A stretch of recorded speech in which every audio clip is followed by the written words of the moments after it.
Alright, what's going on, guys? It's your man, the Real Rush here, bringing you guys a full review on the game For Honor, which was announced at E3. Its release date is February 14th, 2017, and it is coming out on the PS4, Xbox One, and PC. The description for the game on the official website reads, carve a path of destruction through an intense, believable battlefield in For Honor, a brand new, groundbreaking melee action game developed by Ubisoft Studios. Now this game looks to be really sick, and it is one of the first games at E3 to catch my eye, and it really has caught my eye, and it looks to be honestly so amazing. They have a gameplay trailer which is taking part in one of the middle missions in the story mode and on the Viking side, and there is 3 factions, which I will get into all of them later in the video.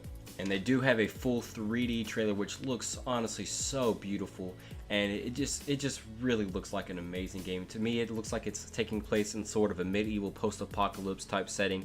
Now, it doesn't look like post-apocalypse, say, as Fallout, but it does show the world like getting destroyed and having to start over. And that's like where the 3 factions are created. You have the Vikings, you have the Samurai, and you also have the Knights, and they all look really sick, and they all have special, unique abilities to just them, and I will get into them. Now, of course, one of the main reasons you would even play this game, if not the main reason you'd play this game, is the story campaign, and I'll read off to you guys what it says about the story campaign on the website. It says, playable as a single player or in 2 players co-op, online, or split screen. For Honor story campaign is a tale of warriors that will immerse players into the world of For Honor and plunge them into the raging war between knights, Vikings, and samurai. 1,000 years after a huge cataclysm destroyed the world, the knights, the Vikings, and the samurai have finally managed to regain most of their old strength. Each of them now has the power to defy the other factions, turning a rampant conflict into a total open war. Embodying the greatest warriors in each faction, players will live from the inside the events of a crucial moment in that age-old war. Confronted by manipulation and treason, they will need to use all their wits and skills to ensure the survival of their people and foil the plans of the merciless and bloodthirsty warlord, Apollyon. Storming castles and fortresses, turning the tide of massive battles, and confronting deadly bosses in intense duels, they will become heroes of legend, symbols, and models of their warrior legacies. Now, the very first faction that we do get to see is the Vikings, and it is the only one that they show in full gameplay at E3. And they do show a mission where the Vikings are starving, and so they attack a fortress that is led by the samurai. And, you know, going through the missions, it really looks to me like a slower paced God of War type style. I don't really know how accurate that is, to be honest, but that's what it gave me the vibe as. But we won't know until we play it, of course. But it did look really nice, more of a precise version of God of War, in my opinion. Now, the Vikings, the guy that they showed you fighting as, there are multiple characters for each faction. The one that we seen in the trailer was the Raiders, and I'll give you some of the lore that they have on the website. It says, fighting with 2-handed Dane axes, Raiders are always found at the forefront of the Vikings horde. They cover themselves with tattoos, souvenirs from past battles. These fierce warriors embody the ideals of true Vikings warriors. Bravery, integrity, and passion. All know that their moment of death has already been chosen, and so they do not fear it. Of course, they all intend to bring down as many foes with them as they can.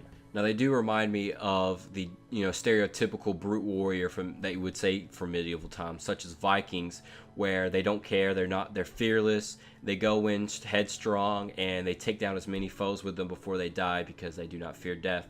And so, because they don't fear death, it does give them an edge over their opponents who might be, getting nervous for their lives, whereas these warriors go in and don't care. They will just destroy you and take down as many as they can with you. Now, the next faction we're going to talk about are the Samurai, which of course is exactly what you expect from a samurai character as far as they look, and they do have some stuff on the website about their past, and I will read that to you here. It says here, history has not been kind to the samurai. Originally from a land far, far to the east, they tell a tale of a homeland and an emperor that were lost to sea and fire during the last great cataclysm. Now, a millennium later, the nomadic warriors have ceased their wandering and have rebuilt themselves a new nation under a mighty emperor. As one, they are growing as strong as they have ever been, yet they still remember the bitter taste of exile. They were driven from their ancestral homes, and now in foreign lands they are vastly outnumbered by their neighbors. The samurai therefore rely on greater skill, greater cunning, and a greater devotion to each other in order to survive. And survive they must, for perhaps they are the last of their kind. One playable character that we know of for the samurai is the Oni. And this information I'm about to give you did come off the official website yet again, which is where I got a lot of my information. And if you guys do want to check it out, I will put a link in the description. But it says, when you step onto the battlefields of For Honor, you'll be much more than a common grunt. Rather, you'll be a bold champion with powerful weapons and abilities. Recently, during Sony's press conference at the Tokyo Game Show, we got our first look at one of the champions of the Chosen faction, the Oni. The Chosen are inspired by the ancient samurai, and the Oni is a swift and lethal duelist who uses quickness and mastery of his Japanese katana to slay his enemies. Clad in fearsome leather and wood armor, the Oni strikes terror in the hearts of his enemies as an incarnation of death on the battlefield. With special abilities such as poisoning his blade, throwing a kunai, and unleashing an arrow storm make him a force to be reckoned with. Now, this certain character does sound really cool in my opinion, and it is probably the one that I would pick if I was a samurai, because, you know, I just like the quick, lethal. I don't know if there's any, like, sneaking in this game as far as, like, stealth combat in this game. I'm not sure, but this does sound really cool, and I like throwing kunai in any game, so that's probably the one that I'd pick if I was fighting for the samurai. I don't know which faction I'm going to be playing for yet, but I will figure that out soon. Now, there is another playable character that we have information on for the samurai, and it is the Kensei or Kensai. I'm not sure exactly how to pronounce it, but you know, don't attack me if I pronounce it wrong. But I'll read you what it says on the Kensai. It says, the Kensai was a rapidly rising commander in the Emperor's service, but an unfortunate habit of speaking truthfully caused a once promising career to end in exile. However, the Kensai's deep faithfulness and good spirit earned many loyal friends who are keen on seeing Kensai's honor restored. It is only a matter of time before the Kensai's exile is ended, once the small matter of their prison sentence has been dealt with. And last but not least, the final faction that I have to talk about are the Knights, and I will read to you what the website says about the Knights. It says, the Knights believe that many, if not all, of the ancient ruins that cover these lands were built by their ancestors. Scattered for centuries, today's Knights have begun at last to gather again under a single banner, that of the Iron Legion. But in this age, that name is more of an ideal than an actual entity, as local warlords still are defiant and rise up to form their own legions in apostrophes, or in quotations, my bad, and alliance under the Iron Legion's banner are only loosely held. It also says, it is only through sheer strength of arms and force of will that the enemies of the Knights are kept at bay, but there looms a threat of an even greater army of the legions rumored to exist to the south and west. Though tales speak of the ancient source of the training, traditions, and remarkable arms and armor of the Knights, there are few in this part of the world who have seen that grand nation with their own eyes. Now, the playable character that we got for the Knights is the Warden, and I will read off what it says on the website about the Warden. It says, the Warden is a courageous and talented young knight from the lands of the Iron Legion. Wardens are expected to be noble and brave, living embodiments of virtue, and this one has the potential to be that and more. But after years of fighting endless battles for no worthy cause, the Warden has begun wandering, seeking a purpose equal to his talents and genuinely worth fighting for. That search comes to an end in Ashfield among the warriors of the Blackstone Legion. Now, the Knights to me do seem like that stereotypical knight figure that you would think of in medieval times, where they have the heavy armor on, the long swords, and, you know, are benighted under the king and all that good stuff. That's what I would think about when I think of the Knights, and it is what they look like with their own little For Honor touch to them. And there is a Q&A. I don't know what a Q&A is, but there is a Q&A of the Warden from one of the developers on the website, and I will link it to you in the description, but I will read off some of the questions and answers it gave about the Knight. The first question says, why is he named the Warden? Does that somehow reflect to the gameplay? And it is asked by Could Be Alien from Reddit. And he answered with, the Warden is an elite warrior from the Legions, and he stands to defend his faction. He studied strategy, tactics, and war history, which is a rare privilege. Wardens use the finest armors and weapons created by blacksmiths. They have the knowledge of technology. They are merciless defenders of their people. As for how it translates to the gameplay, they are a balance of mix, offense, and defense, as they use their longsword as a weapon and shield at the same time. The next question reads, what advantage does the Warden have, and what's its theme? And is asked by Vilkut the Grimdank from Twitter.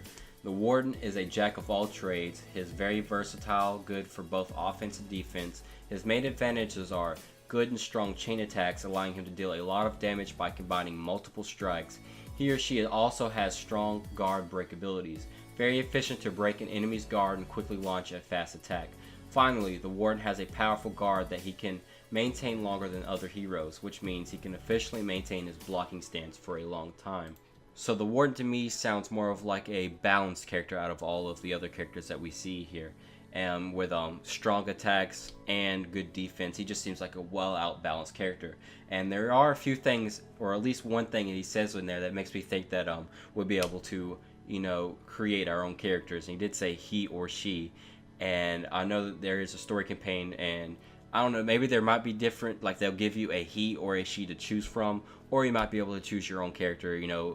We will see when we get the game. But this game does sound really solid so far, and I'm really liking it, and the setting of it sounds really awesome. There are a few things I might have missed to say in this full review, as it is my first, full review that I've done, but I will get better as it progresses, and I do plan on doing these on all games, not every single game that comes out, but every big game that comes out. And I'm going to be doing these over a lot of games that were announced at E3, but it will take me a little bit of time to look up all the information I need to look up and make this videos for you guys. But I hope you guys did enjoy this full review for For Honor, and it does sound like a really solid game, and I'm really hoping to get it. You can play co-op campaign, I hope you guys know that, and that's really awesome. You can play split screen or online, and that's just really awesome to me, especially the split screen part, because I love playing with my brothers or any friends that come over. That would just be fun, and I miss games that have split screen co-ops and things like that. That used to be the best time of gaming, in my opinion, where